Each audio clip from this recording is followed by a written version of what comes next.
The White Company? The White Company, also known as the Compagnia Bianca, was a renowned mercenary group active in Italy during the 14th century. Formed around the 1360, this company was primarily composed of English, German, and French soldiers. They were supposedly named for their distinctive white surcoats worn over their armor, which made them easily identifiable on the battlefield and fostered a sense of unity and discipline among the troops. The White Company originated in France, attracting soldiers from various backgrounds, including those displaced by the 100 Years' War. The company was initially led by Albert Sterz, a German noble who fought on the side of the English during said war. Sterz, alongside other fortune seekers, such as the famed John Hawkwood, banded with other demobilized soldiers after the war's end and formed a mercenary group. Initially, the company survived by extorting minor French nobility, threatening to sack towns if not bought off.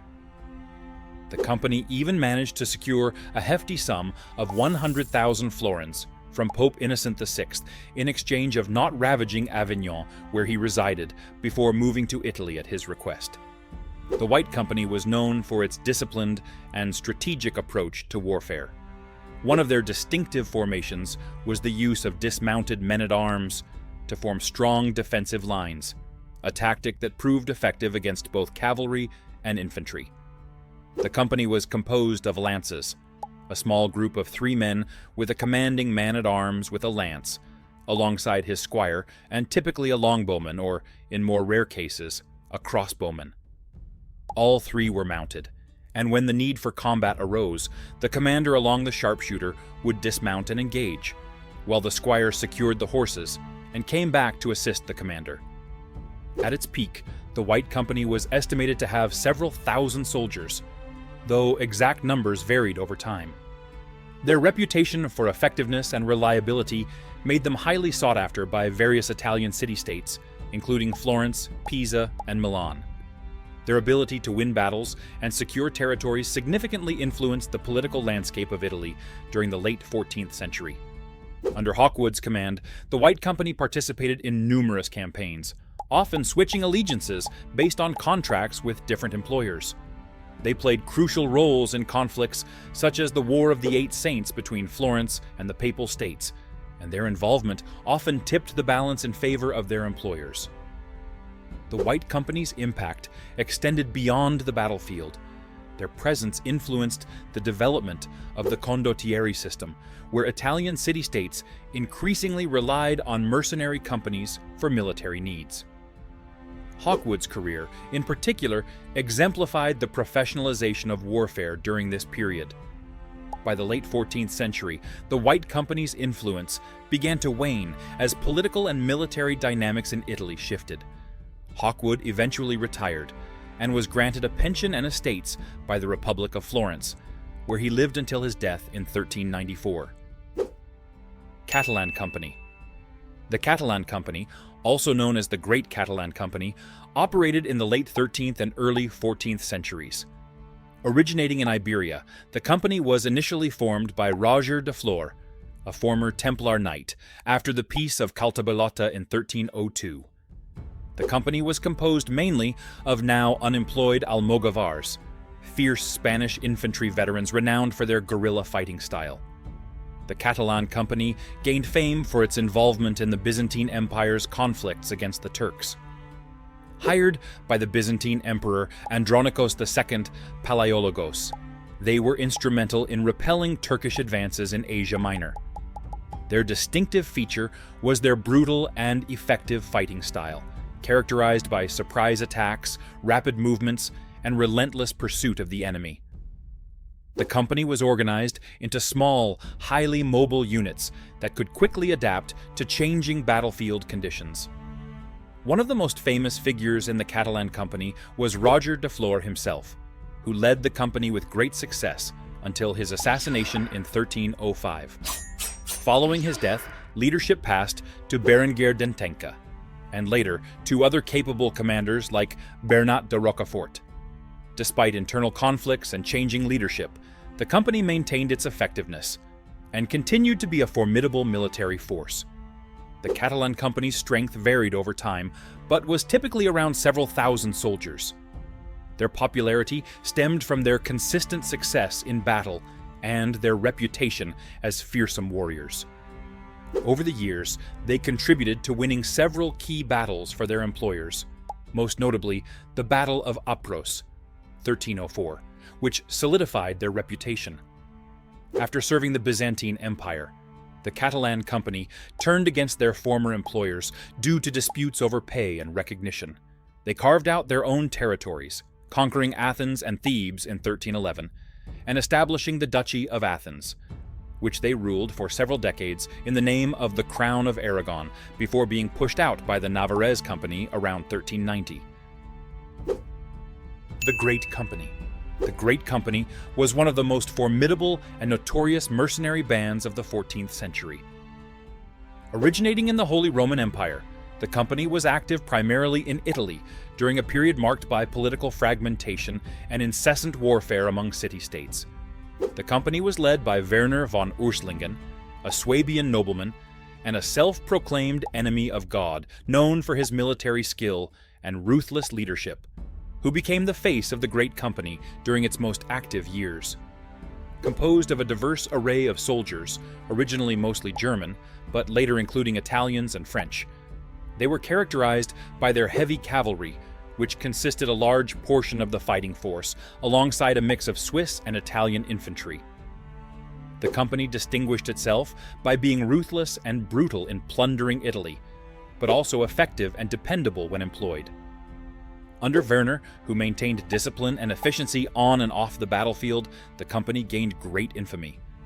More often than not, Italian cities gladly paid hefty sums just for the company to leave their territories and redirect them towards their enemies.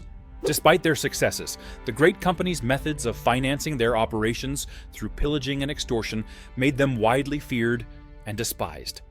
Their strength fluctuated, and the availability of contracts and the shifting political landscape led to the company leaving Italy around 1342, only to return a few years later with the army of King Louis I of Hungary in 1347, participating in his war against Queen Joanna of Naples. In 1351, Werner returned to Swabia as a rich man and died of unknown causes 3 years later. But the Great Company continued to ravage Italy for years to come under the leadership of two talented condottieros, Conrad von Landau and Fra Moriale. In the early 1350s, the company had reached its height in terms of numbers, with around 20,000 combatants, and double the amount of camp followers. Under the leadership of Conrad von Landau, the company enjoyed employment of the Venetian League and Siena, which again earned them quite a bit of reputation and coin. In 1360s, during the Battle of Canturino, the company suffered a crushing defeat at the hands of the White Company under Sterz and Hawkwood, during which Conrad von Landau died, leading to the company disbanding shortly after. Company of the Star. The Company of the Star, or Compagnia della Stella, refers to two distinct mercenary companies that emerged in Italy during the 14th century. The first, Compagnia della Stella, was formed in the 1360s, led by the German knight Albert Sterz, who previously led the White Company. The second group emerged in the 1370s, under the leadership of the Italian condottiero, Astorre Manfredi. Albert Sterz's company originated from Germany and quickly established itself as a formidable force in Italy. The company was composed mainly of German and Italian soldiers, including around 5,000 mounted knights and around 1,000 infantry and crossbowmen. Their strength and effectiveness in combat, alongside the fame of Albert Sterz, earned them a reputation as one of the most reliable mercenary groups of the period. However, Sterz's leadership ended abruptly when he was captured and executed by Florentine forces in 1366, leading to the disbandment of the First Company. The Second Company of the Star, led by Astorre Manfredi, was formed in 1379 and continued the legacy of the original company. Astorre Manfredi, a member of the prominent Manfredi family of Faenza, brought his own military expertise and resources to the group, focusing on recruiting mainly from northern Italy. Manfredi's company was involved in various conflicts, including the power struggles between different city-states. They were particularly noted for attacking and extorting Bologna and Rimini before being hired by the Visconti family of Milan during the War of Chioggia. They were commanded to attack rival Genoa, but were defeated in an ambush orchestrated by the Genoese, which led to many members of the company being captured and executed. Manfredi himself managed to escape with a handful of men, but the company as a whole fell into dissolution after the defeat. Company of St. George. Company of St. George, or the Compagnia di San Giorgio, refers to three distinct mercenary companies that played significant roles in 14th century Italy. The first Compagnia di San Giorgio was formed in 1339, initially consisting of around 2,000 cavalrymen and 1,000 infantry of mostly Swiss, Italian, and German origins, and was led by Lodrizio Visconti, a member of the powerful Visconti family of Milan, in exile, bound on taking control over Milan. Lodrizio's company was the first free company led by an Italian condottiero, and one of the first free companies operating in Italy ever. The company's most notable engagement was the Battle of Parabiago in 1339, where they faced the forces of Milan. Despite their initial success in routing Milan's militia, the company was eventually defeated not far from the city, and Lodrizio was captured, leading to the disbandment of the First Company of St. George. The Second Company was short-lived. Founded by another member of the Visconti family, Ambrosio, in 1365, participated in various skirmishes across Italy until its defeat in a clash near the mouth of the Tronto River. In 1372, Ambrosio revived the company, only for it to disband 2 years later after a riot in Bergamo. The last iteration of the Company of St. George was founded in 1377 by a famous Italian condottiere Albertio da Barbiano, and included an array of experienced military captains, which contributed to the company's success. Its most distinctive feature was the fact that the membership was restricted to Italians, making the third iteration of the Company of St. George a first of its kind. Albertio distanced himself and his band from other foreign companies, rejecting their, as he described, barbaric methods of conducting business. At some point, around 1378, the company was employed by the papacy of Urban VI to fight Breton mercenaries hired by the anti-pope Clement VII, a mission which they succeeded at leading Albertio to become knighted and his company recognized. After the victory on behalf of Urban VI, the company was hired by Charles of Druzzo to aid him in the conquest of Naples, which earned Albertio the title of Constable of Naples. The Navarrese Company. The Navarrese Company emerged in the 14th century, primarily composed of soldiers from the Kingdom of Navarre. It was formed around 1366, during the turbulent period of the Castilian Civil War. Charles II of Navarre, also known as Charles the Bad, played a crucial role in organizing and directing this company against his rival Charles V of France. They were characterized by their diverse composition, including Navarrese and Gascon knights, men-at-arms, and infantry. Their tactics were a blend of traditional knightly warfare and guerrilla strategies, which made them versatile on the battlefield.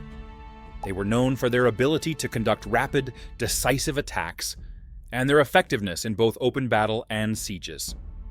For some time, during the Castilian Civil War, the Navarrese Company, amongst other mercenary groups, was led by Bertrand du Guesclin, a famed Breton knight who later became the Constable of France.